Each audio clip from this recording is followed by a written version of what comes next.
Барлықтарыңызға сәлем. Мен кешегі div f деген есепті сіздерге бір қызық қылып бір нәрсені көрсеткім келіп жатыр. Мына есеп бар еді. Бұл негізі кеше менде өтпеді.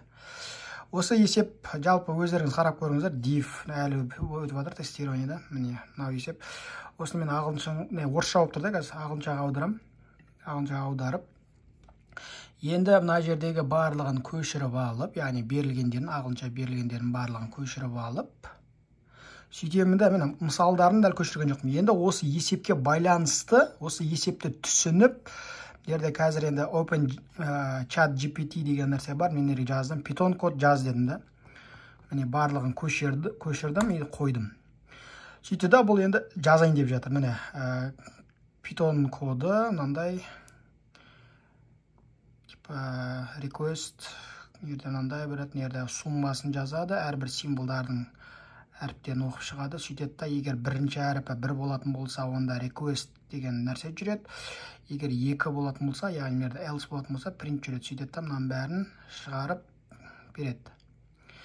Міне осыны кодты ане жер астына түсіндіріп жатыр, қай код қайындай нәрсе істейтіндігін. Енді осыны мен Python файлға көшіріп жазайын. Көшірдім, жерде copy, осы жерде открыть новый. Сөйтемде осы жерге жазам, я. Сақтайында и запустить деймін. Ой, сақтаған кезде бит асылайын. Бит сақтай салайын.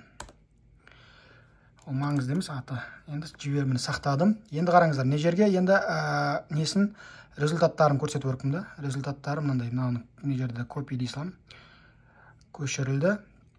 Біздің Python файлымызға, яғни файлымыз берілгеніне жазамыз. Мен не жерге жаздым, enter бердім. Міне 6.15, енді осының дұрыстығын тексеру үшін қараңыздар, не істейміз? Керек емес. Мынау менде дұрыс жауабы.